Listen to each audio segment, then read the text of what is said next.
भारतीय समाज को हिंदू मुसलमान ने कैसे विभाजित किया है। क्यों हो रहा था? क्योंकि विभाजित नहीं थे आप। विभाजित होने की तो जरूरत ही नहीं थी। आप सोच ही नहीं रहे थे इस तरह की हिंदू है मुसलमान है, तो कैसे विभाजित करें। और जो बहुत थोड़े से लोग पूरे हिंदुस्तान में शासन करने आए हैं, वो अपना मित्र किसे बनाए जिनके बल पे वो शासन कर सके। तो ये दो काम हुए, आप समझिए। एक काम मित्र बनाने का कि जो सिराजुद्दौला की हार के बाद जमींदारियां नीलाम करी गई, वो अधिकतर ब्राह्मणों ने ली।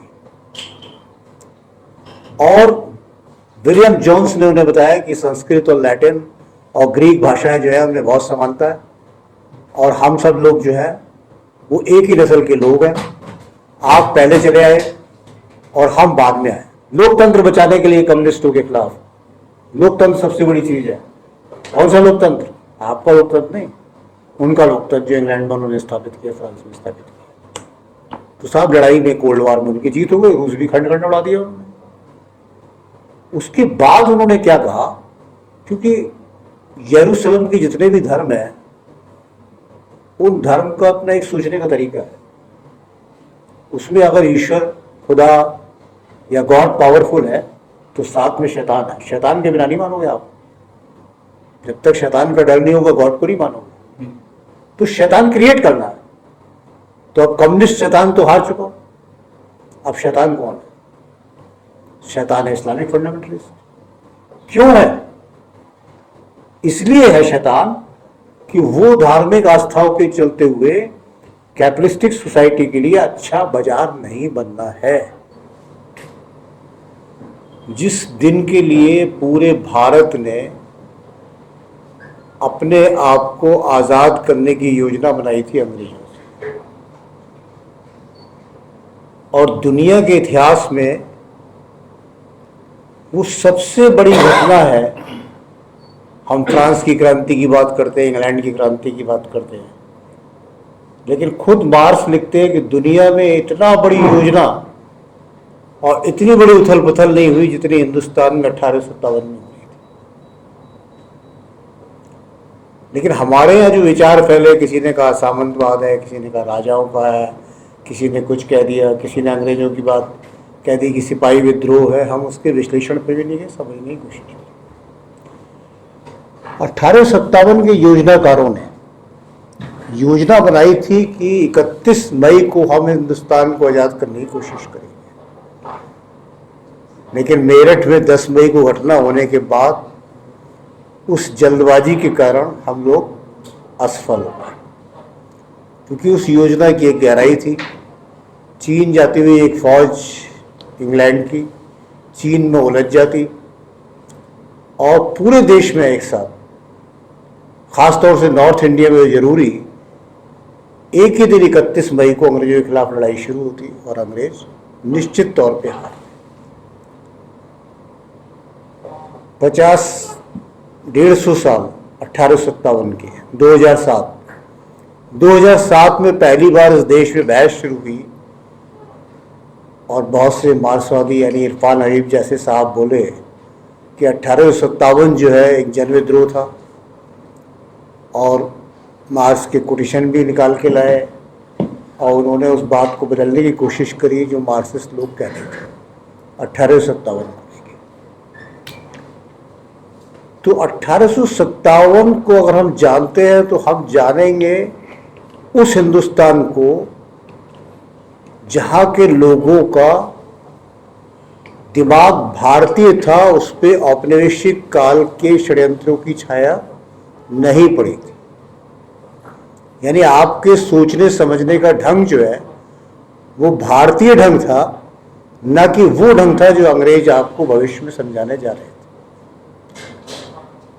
तो आप 1857 में देखिए क्या किसी ने ये बात कही, मेरठ के उन सिपाहियों ने जिसमें अधिकतर हिंदू थे, उन्होंने क्या ये कहा कि हम बहादुर शाह जफर के नेतृत्व में लड़ने के लिए क्यों जाएंगे? वो तो सीधे वहां से चले, उन्हें पता है कि बहादुर शाह जफर ही हमारा प्रतीक है और बहादुर शाह जफर ही शामिल होने चाहिए। यहाँ आ गए और जो लड़ाई हुई, उस लड़ाई में कहीं भी ऐसा हुआ कि बेगम हजरत महल के नेतृत्व में हो रही है या नाना साहब के नेतृत्व में हो रही है, तो कहीं हिंदू मुसलमान का सवाल उठ रहा हो? इतना ही नहीं, जो आज की डायनेमिक्स में हम देखते हैं कि दलित और सवर्ण का सवाल क्या कहीं उठा? क्या पासी लोग, बंजारे लोग, रांगड़ लोग, वाल्मीकि लोग 1857 की लड़ाई में नहीं लड़े? और अगर वो 1857 की लड़ाई में लड़े तो वो क्या चेतना थी, वो समझ क्या थी उनकी, वो भारतीयता क्या थी? तो इसको आप एक ही चीज से समझ सकते हैं जो गांधी ने समझाने की कोशिश करी कि भारतीय लोगों के सोचने समझने के ढंग में जाति भी है, कुटुंब भी है और गांव भी है। और जब गांव की बात आती है तो जाति या कुटुंब की बात छोड़ के लोग गांव के लिए लड़ने के लिए खड़े हो जाते हैं। तो इसी तरह देश की, समाज की बात आती है तो वो है दिमागों में और वो आइडेंटिटीज हैं, लेकिन उन्हें छोड़ के हम देश समाज के लिए खड़े हो जाते हैं। तो 1857 में हमने उस चित्र को देखा। अब उस चित्र में अंग्रेज हमसे जीत तो गए, बहुत भय भी फैला दिया और ब्रिटिश रूल भी लागू हो गया ईस्ट इंडिया कंपनी की जगह। लेकिन उसके बाद उन्होंने काम किया आपके दिमागों पे, जो 1757 के बाद वो कर रहे थे एशियाटिक सोसाइटी बना के बंगाल के अंदर। बंगाल की एशियाटिक सोसाइटी में क्या हो रहा था? काम ये हो रहा था कि भारतीय समाज को हिंदू मुसलमान में कैसे विभाजित किया जाए। क्यों हो रहा था? क्योंकि विभाजित नहीं थे आप। विभाजित होने की तो जरूरत ही नहीं थी, आप सोच ही नहीं रहे थे इस तरह की ये हिंदू है ये मुसलमान है, तो कैसे विभाजित करें? और जो बहुत थोड़े से लोग पूरे हिंदुस्तान में शासन करने आए हैं, वो अपना मित्र किसे बनाए जिनके बल पे वो शासन कर सके? तो ये दो काम हुए, आप समझिए। एक काम मित्र बनाने का कि जो सिराजुद्दौला की हार के बाद जमींदारियां नीलाम करी गई, वो अधिकतर ब्राह्मणों ने ली। और विलियम जोन्स ने उन्हें बताया कि संस्कृत और लैटिन और ग्रीक भाषाएं जो है उनमें बहुत समानता है और हम सब लोग जो है वो एक ही नस्ल के लोग हैं। आप पहले चले आए और हम बाद में आए, तो आप हमारे लोग हो। और ये बात विवेकानंद ने भी कही कि हमारे बंगाल के ब्राह्मण ये समझते हैं कि वो अंग्रेजों के रिश्तेदार हैं और उनमें अगर खराबी आ गई तो इसलिए कि वो हिंदुस्तान आके यहाँ के शूद्रों के साथ, कायस्थों के साथ रह रहे हैं, इसलिए वो जो है खराबी आ गई है और अब उनके लोग आ गए, इसलिए शुद्धता के साथ वो जी सकते हैं। तो ये चेतना का निर्माण हुआ। दूसरा सवाल, जितने भी अंग्रेज यहाँ पे आए, ईस्ट इंडिया कंपनी से पहले से लगातार आ रहे थे या शुरुआत में आए सर्वे करने, उन्होंने लिखा भारत में एक जबान बोली जाती है जिसकी विशेषता ये कि बोलते एक बात है लेकिन लिखते दो लिपियों में। अगर उसे फारसी लिपि में लिख देते हैं तो वो उर्दू हो जाती है और देवनागरी में लिख देते हैं तो वो हिंदी भी रहती है। तो इस एक जबान को, एक भाषा को दो में बांटना,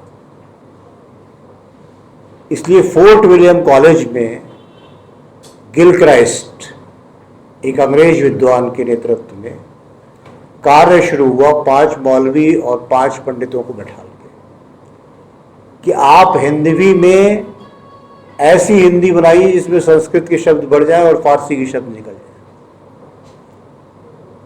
और मौलवी लोग आप बनाइए एक ऐसी भाषा जिसमें यहाँ के देसी शब्द कम से कम आए और फारसी शब्द बढ़ जाए। और भाषा आप फारसी में लिखो और वो भाषा देवनागरी में लिखो। तो एक भाषा दो हिस्सों में जब बंटती है तो उसे बोलने वाले समूह भी दो हिस्सों में बंटते चले जाते हैं। तो ये काम बंगाल में हो गए, जो हिंदुस्तान में भी चले आ गए, तो हमारे माइंड पे काम हुआ। और अंग्रेजों के काम करने के तरीके को अगर आप समझें तो एक एक अंग्रेज आता था कि भारत में अपना शासन स्थायी बनाने के लिए हमें क्या करना है। बहुत शोध करते थे गहराई से, लेकिन लक्ष्य क्या होता था।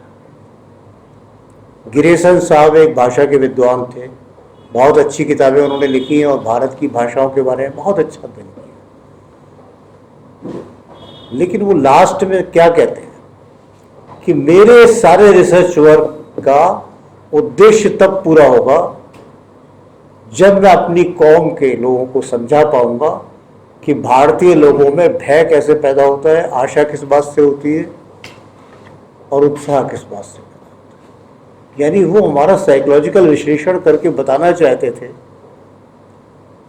कि भाई इस तरह से हिंदुस्तान के लोग होते हैं और इन्हें आगे आप इसका प्रयोग करके लड़ा सकते हैं, बांट सकते हैं, डरा सकते हैं। तो एक औपनिवेशिक रूल में भारतीय समाज को खंड खंड करके बांट दिया गया।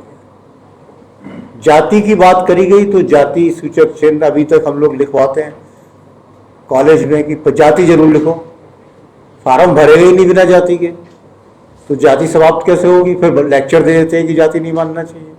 दो काम कैसे होंगे। जैसे पूरी हिंदुस्तानी गवर्नमेंट करती है कि भाई शराब बंद होनी चाहिए, पैसा दिया जाता है समझाने के लिए कि शराब बंद करो और शराब बिकवाई जाती है। पन्नी बंद करो लेकिन पन्नी का प्रोडक्शन होगा, प्लास्टिक का प्रोडक्शन होगा, लेकिन बहुत से समाज सेवी लग जाएंगे इस काम में कि भाई ये बुरी चीज है, इसे रोको। और वो सिपाही और छोटा सा आदमी जो है ठेले वाले को पकड़ लेगा कि तू पन्नी में सामान क्यों बेच रहा है। दुकान वाले को, बड़े आदमी को नहीं पकड़ेगा कोई भी। तो ये क्या बात हुई भाई, आप सरकार है, आप रोक दो ना, प्रोडक्शन ही रोक दो तो बात खत्म हो जाएगी। लेकिन ऐसा नहीं होता है। तो इसी तरह से भारत में अंग्रेजों ने अपना शासन स्थापित करने के लिए भारतीय समाज में जो बिखराव किया, जैसे बहुत बड़ी दलित चेतना की बात आती है, तो महाराष्ट्र में जो काम करा वो अलग तरीके का है। महाराष्ट्र में उन्होंने समझाया कि हम तुम्हारे भाई हैं, राजा बलि की संतान तुम और राजा बलि की संतान हम। और उन्होंने कहा कि वे हमारी मुक्ति के लिए आए, और आज भी वो कहते हैं अंग्रेजी को मानना चाहिए और अंग्रेज हमारी मुक्ति के लिए आए थे। और हिंदुस्तान जहां वो रह रहे थे इतने साल से खुशी खुशी, उनमें बहुत शोषण हुआ, बहुत खराबी हुई। लड़ाई का है किससे? अंग्रेजी साम्राज्यवाद से नहीं है, लड़ाई है आपकी किससे? एक दूसरे से। पहले आपस में निपट लो। तो इस चेतना का निर्माण किसने करा? अब आज के युग पे आते हैं आप। तो आज के युग पे अगर आप आएंगे तो आप बताइए कि कोल्ड वार के बाद, कोल्ड वार जानते होंगे अधिकतर, सोवियत ज्यादा शक्तिशाली है या अमेरिका ज्यादा शक्तिशाली है? ये बात सेकेंड वर्ल्ड वार के बाद पूरी दुनिया में चली और अमेरिकन प्रोपेगेंडा कामयाब हुआ कि कम्युनिस्ट माने बुरा और डेमोक्रेटिक माने या पूंजीवादी लोकतंत्र माने अच्छा। लोकतंत्र बचाने के लिए कम्युनिस्टों के खिलाफ, लोकतंत्र सबसे बड़ी चीज है। कौन सा लोकतंत्र? आपका लोकतंत्र नहीं, उनका लोकतंत्र जो इंग्लैंड में उन्होंने स्थापित किया, फ्रांस में स्थापित किया। तो साहब लड़ाई में, कोल्ड वार में उनकी जीत हो गई, रूस भी खंड खंड उड़ा दिया उन्होंने। उसके बाद उन्होंने क्या कहा, क्योंकि यरूशलेम के जितने भी धर्म है उन धर्म का अपना एक सोचने का तरीका है। उसमें अगर ईश्वर, खुदा या गॉड पावरफुल है तो साथ में शैतान है। शैतान के बिना नहीं मानोगे आप। जब तक शैतान का डर नहीं होगा गॉड को नहीं मानोगे। तो शैतान क्रिएट करना है। तो अब कम्युनिस्ट शैतान तो हार चुका, अब शैतान कौन है? शैतान है इस्लामिक फंडामेंटलिस्ट। क्यों है? इसलिए है शैतान कि वो धार्मिक आस्थाओं के चलते हुए कैपिटलिस्टिक सोसाइटी के लिए अच्छा बाजार नहीं बनना है। जो प्रोडक्शन है उसको खरीदार बढ़िया नहीं बनना है। वो अपनी सोसाइटी में आज भी पहले के समाजों की तरह जीना चाहता है, या कुछ लीबिया और इराक जैसे देश नेशनलाइजेशन कर रहे हैं, तो वो भी संकट है। तेल के सारे कुएं होने चाहिए। तो साहब एक थ्योरी लाए, वो क्लैश ऑफ सिविलाइजेशन। तो ये बाबरी मस्जिद ऐसे ही मत समझिए कि हिंदुस्तान के लोग लड़ पड़े। ये क्लैश ऑफ सिविलाइजेशन पे हंटिंगटन साहब ने जो बात कही, उस बात पे साइकोलॉजिकल एटमॉस्फेयर बनाने का काम तो अमेरिका का है, यूरोप का है, जो आपके माइंड में आया और आपको इस तरह के आंदोलन खड़ा करने की ओर ले गया। क्या है क्लैश ऑफ सिविलाइजेशन में? क्लैश ऑफ सिविलाइजेशन में कि दुनिया में इस्लामिक फंडामेंटलिज्म के खिलाफ लड़ाई लड़नी है। और लड़ाई कौन लड़ेगा? यूरोप के देश क्रिश्चियन मिलकर लड़ेंगे। उनका एलाई कौन होगा? हिंदू होगा। हिंदू कैसे होगा एलाई? भाई हिंदुस्तान है, हिंदुस्तान एक राष्ट्र ही नहीं है। यानी जर्मन की दीवार तोड़ के जर्मन तो एक राष्ट्र हो गया, और हम हिंदुस्तान जो है वो एक राष्ट्र नहीं है, वो है दो राष्ट्र। एक हिंदू राष्ट्र है उसके अंदर, एक मुस्लिम राष्ट्र है। अब इस विचार को पकाने के लिए थोड़ा सा खेल चाहिए आपके दिमागों में। तो कहाँ का एक गड़ा मुर्दा जिसको अंग्रेज जाते जाते शुरू कर गए थे, लेकिन वो लोकल फिनोमेना था बाबरी मस्जिद का, वो नेशनल मुद्दा हो गया। वो तोड़ने के लिए घूमने लगे, वो बचाने के लिए घूमने लगे। काम दोनों का एक, नफरत बढ़ा दो और काम ले लो। और क्लैश ऑफ सिविलाइजेशन के तहत जब आप बाबरी मस्जिद तोड़ रहे थे तो क्या हो रहा था हिंदुस्तान में? WTO पे साइन हो रहे थे, डंकल प्रस्ताव पे साइन हो रहे थे। जिसके विरोध में देश खड़ा था उसको रोक के डंकल प्रस्ताव पे आप साइन कर रहे थे। यानी नई औपनिवेशिक गुलामी पे आप हस्ताक्षर कर रहे थे। तो लोग लगे हिंदू मुस्लिम करने और आपने साइन कर लिए। सारा ट्रेड यूनियन मूवमेंट और सारे आंदोलन खत्म हो गए। देखते रह गए ये क्या हुआ, और हम हिंदू मुस्लिम बन के लड़ना शुरू कर दिए। और आज तक क्लैश ऑफ सिविलाइजेशन की उस थ्योरी पे हमारे यहाँ काम हो रहा है। नरेंद्र मोदी ने उसमें 4 चांद लगा दिए गुजरात में। जब अटल बिहारी वाजपेयी को कहना पड़ा कि भाई राजधर्म का तो पालन करो, अगर स्टेट ही ऐसे हो जाएगी कि लोगों को मारने लगेगी तो फिर कैसे चलेगा? ठीक है, आपका एक विचार हो सकता है, लेकिन आप स्टेट तो उस तरह से चलाओ